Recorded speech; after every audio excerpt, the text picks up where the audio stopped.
E no Flamengo seria uma SAF diferente, seria de 25%, pelo menos é o que Landim propõe nos bastidores, nas reuniões. Mas quem me garante que desses 25% não vai se tornar 51%, ou 60%, ou 80% futuramente? Estávamos falando de um Gabigol vivendo um péssimo momento, que ia ter um aumento salarial bem importante, a verdade é essa, e um contrato de até 5 anos. Mas por que isso? Por qual motivo? Sim, o universo das SAFs no Brasil não tá aquelas coisas não. Os caras realmente estão passando ali por momentos atribulados, né? Cada um tá querendo chamar a atenção mais que o outro por fatores negativos. Mas o pior deles, sem sombra de dúvida, é do Vasco. Só que na hora H, quem foi lá e levou foi o Flamengo. Sabe por quê, meus amigos?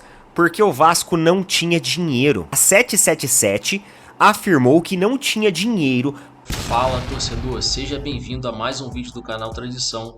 Já quero primeiramente aqui deixar os créditos pro Vene Casagrande e pro canal do Opina Porco. Um abraço pro Neto. Hoje tem notícia quente aí dos bastidores do Flamengo e tem aquela zoada nos vascaínos. Então já se inscreve no canal e ative o sino de notificação para não perder mais conteúdos como esse. Vamos falar de Flamengo porque nesse momento acontece uma reunião lá na Gávea, reunião do Conselho Deliberativo para votar o patrocínio entre BRB e Flamengo.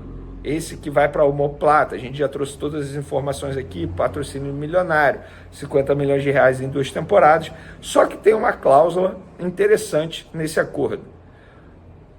O contrato prevê que banco pode rescindir patrocínio se o clube se tornar uma SAF nos próximos 2 anos. E por que a gente está falando isso? Porque nós sabemos que o Landim trabalha fortemente nos bastidores para o Flamengo ter uma SAF, ou se tornar uma SAF.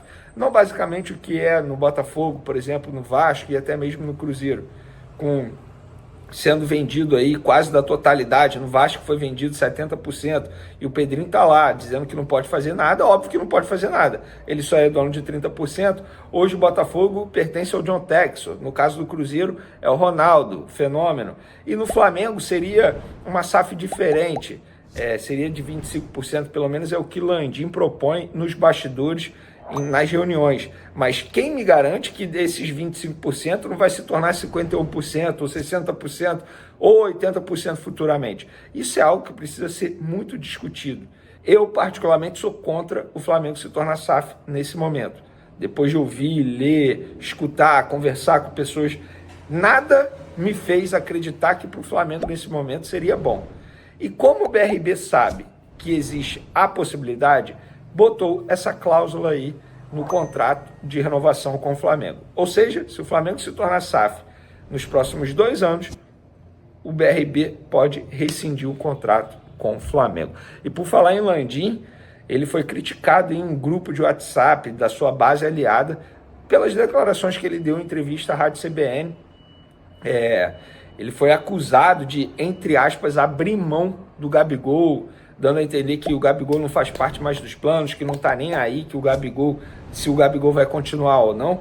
E o Landim foi e respondeu, tá? A gente teve acesso aí aos prints dessa conversa e ele disse o seguinte: não estamos abrindo mão não, só não seremos reféns de um valor qualquer arbitrado por ele, muito acima do mercado que ele tem para renovar.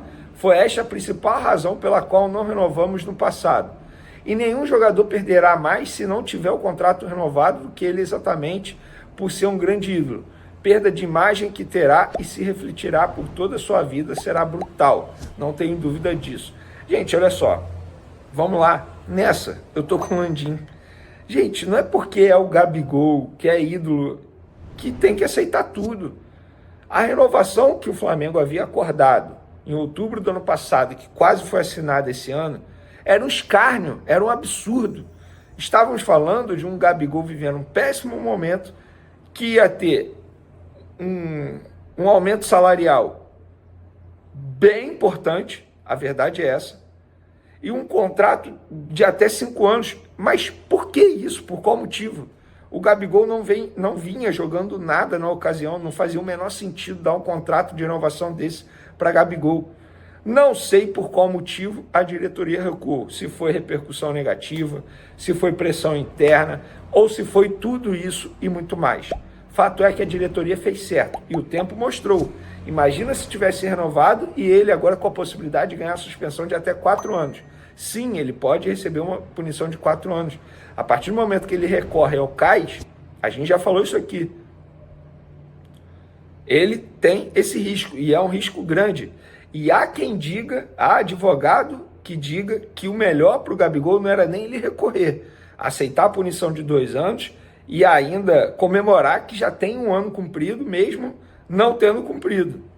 Ele só ficaria mais 1 ano sem poder jogar.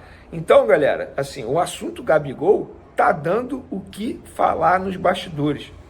Tá criando um debate muito grande nos bastidores. Mas, pela postura do Landim, nessa eu estou com ele. Você, embora seja o Gabigol, ídolo dessa nova geração, fez muita coisa para o Flamengo e com o Flamengo, mas não dá para aceitar tudo que o atleta propõe, tudo que o atleta exige. Ainda mais agora, com essa confusão toda envolvendo a justiça, a punição. Nós não sabemos qual será o futuro do Gabigol no Flamengo. Não tem como prever. Quem falar que o Gabigol vai renovar, está chutando. Quem falar que o Gabigol não vai renovar, também está chutando. Nada vai acontecer antes que não tenha uma definição envolvendo a parte jurídica dele. Os advogados ainda estão trabalhando no processo para pedir, para dar entrada no novo processo lá no CAIS, ainda nem teve isso, deram entrada apenas no recurso para ele poder treinar, jogar novamente, mas ainda vai ter um julgamento. Então, assim, galera, essa novela ainda vai acontecer muita coisa, não tem como prever nada agora. Para finalizar nosso vídeo, galera, informação da Raíssa Simplício: Flamengo pretende contratar lateral esquerdo nível Carlinhos. Quando fala nível Carlinhos, entre aspas, é mesmo custo, um custo extremamente barato. Por quê? Abriu uma janela doméstica, agora dia 1º de abril, hoje no caso, e vai até o dia 19. Essa janela doméstica dá a possibilidade do Flamengo monitorar alguns nomes para a lateral esquerda. Essa é a ideia do Flamengo. Por quê? Ayrton Lucas e Vinha podem ser convocados para suas respectivas seleções durante a Copa América. E o Flamengo não teria lateral esquerdo durante 9 rodadas do Campeonato Brasileiro. Improvisar o Léo Pereira durante 9 rodadas não é o ideal para um time que pensa em conquistar todos os títulos que disputa. Então, acho que o Flamengo está certo. Tem que sim ficar de olho no mercado, tem que ficar monitorando, mas óbvio, sem grandes investimentos, porque esse jogador chegaria para ser terceira opção na lateral esquerda. A não ser que você faça um contrato de 6 meses, mas o Carlinhos foi um contrato de 3 anos, inclusive essa aí é meu maior questionamento em relação ao tempo do contrato do Carlinhos. Porém, não me convence, mano. Olha só como que a situação, né, das SAFs brasileiras, ela tá boa. Porque, assim, o Flamengo, ele deu um chapéu no Vasco. Queridos, a situação das nossas SAFs, assim, é um dirigente querendo armar, né? Querendo armar circo. É o Bahia lá, que tomou uma virada do Vitória no jogo de ida lá do Campeonato Estadual. É o Atlético Mineiro, que lá na Arena Galo Cego acabou cedendo um empate por Cruzeiro. Então, assim, o universo das SAFs no Brasil não tá aquelas coisas, não. Os caras realmente estão passando ali por momentos atribulados, né? Cada um tá querendo chamar atenção mais que o outro por fatores negativos. Mas o pior deles, sem sombra de dúvida, é do Vasco. O Vasco, ele levou um chapéu do Flamengo nessa negociação com o Carlinhos. Pô, Neto, mas eu fico imaginando, o Carlinhos não era um atleta caro pro Vasco levar um chapéu.